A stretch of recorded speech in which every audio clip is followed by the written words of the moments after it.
which was a lovely hotel. The entire street leading up to the hotel was covered by umbrellas, various colored umbrellas. The rooms were rather small. I mean, very, very small. But they are in New York and Washington and other big cities, and I guess this was similar. Very small. What I loved about the hotel was that we were right on the main boardwalk where we could just walk out of the hotel. All the shops were there. There was music in the street. You all just went crazy having a little free time to be able to go into the shops and look for things that you wanted to take home, which really turned into looking for Star of Davids and bracelets and some beautiful things. Yeah, two of the most beautiful things that we purchased were talit. That we found a store that tailor-made talit shawls and yarmulkes for bar and bat mitzvah children and adults, as a matter of fact. So we had the pleasure of having Lila and Braden pick out their own talit, the color, the style, the length, the material. It was absolutely exciting that the talit that they're going to wear and they will wear at their bar and bat mitzvahs was bought in a shop in Jerusalem during this trip. Very exciting. Thursday, I guess, was the day. When we arrived at the very first hotel, we met a woman who was a cantor who we hired to help get us familiar with bar bat mitzvah's procedures in the state of Israel. She met us that morning again, 5 days later, and she had arranged for an area next to the Western Wall. There's 3 areas next to the Western Wall where men go, and only men, where only women can pray, and then there's one area where they can pray together. We obviously went to the area where we could pray together. And she arranged for a table. She arranged for a Torah, a half Torah. And it was very, very meaningful. Right. And Shana and Victoria did such a beautiful, beautiful job. I was emotional, to say the least.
Oh wait, do the blessing. The blessing for you too. Baruch atah Adonai Eloheinu melech haolam asher natan lanu Torah emet v'chayei olam natan leTorah. Baruch atah Adonai notei haTorah. Amen. Sarah asher asra nafsha v'hacharis lo the common holiday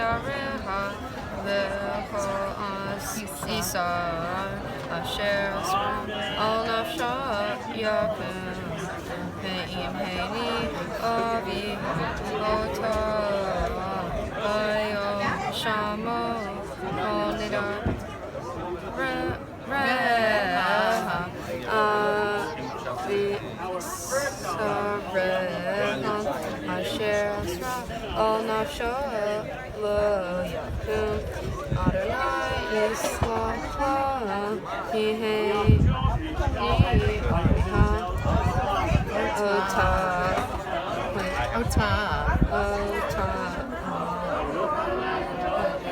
ואם היו תהיה לאיש ונדריה עליו או נפתה שפתיך אשר אסרה נפשה. And then after we were kvelling, which of course means we were so happy, the cantor went on and did a very special prayer for Papa and I, honoring us for our 50th wedding anniversary. And the memory of having all of you with us to do that as well will be something that will stay with us forever. Oh, Shana wore my talit when I was bar mitzvah, and Victoria wore Papa Manny's talit when he was bar mitzvah. So we had the memories of the talit. We had our family there. We had it all. We are so blessed. And it was just moving. As we finished that, we obviously had to leave, and you could see the people celebrating. Other families were having their celebrations, and the music and the dancing and the smells and the sounds. It was just absolutely a mind-boggling experience. It was just wonderful. This brought back such wonderful memories of when Jason was 13 and we held Jason's bar mitzvah on Masada. They didn't have the women's section opened at the wall, so we had to do it on Masada. But that too was a wonderful experience. But it just wrapped it all up for us. It was fabulous. Everybody was happy. From there, we had lunch at a friend of Gary's restaurant. This is where we had the I don't know what they're called, but it's the clay pot that food is made into. Food is put into. We had a delicious, all of our meals were outstanding. But then we went to a sad part of the afternoon. We went to a place called Yad Vashem, if you remember. And Yad Vashem is a place that honors the 6 million Jews that were killed during the Holocaust and the righteous Gentiles who saved them. We thought we would spend an hour there, an hour and a half. We spent the entire afternoon. Judith? Mm-hmm. Yeah, and I truly believe we spent so many hours because of the kids wanting to be there. We certainly didn't say we needed to stay this long. Jason Devaney and the girls went to the zoo that afternoon because you had to be 10 years old to go into the museum. And so truly every room as you went in and out, you just felt the emotions of what these people lived through in the days of this part of history. So it was very emotional for everybody. Wow. So that day was very moving because you had the bar about mitzvahs in the morning, you had Yad Vashem in the afternoon, and then the evening we went to a light show. We went to downtown Jerusalem to such a place. Walked. Walked, Walked and walked. walked and walked and walked and walked. And we sat in chairs overlooking the sides of buildings. And it was just the sides of buildings. And we And- kept saying, what are we doing here? We walked, we paid money to do this.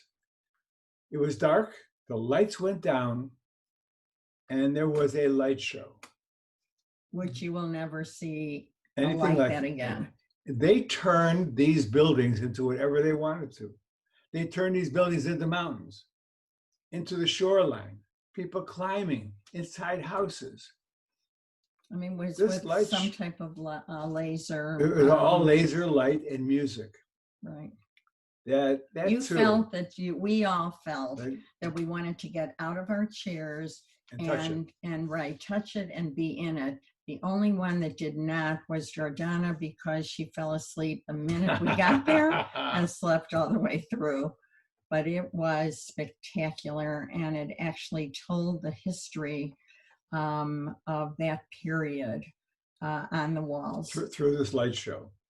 So it was an incredible, there's some photos of that. There's an incredible day, incredible experience. That night we went back to our hotel and woke up the next morning to a very special morning.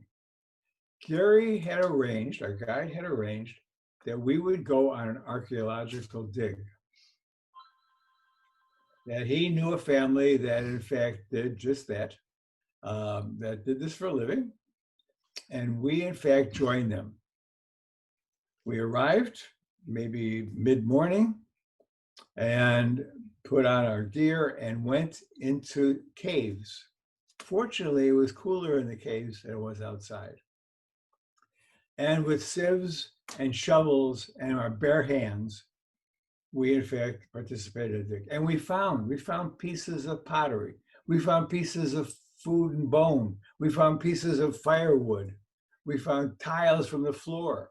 And if you remember, the archaeologists that were with us, they would tell us what could possibly have been valuable to keep.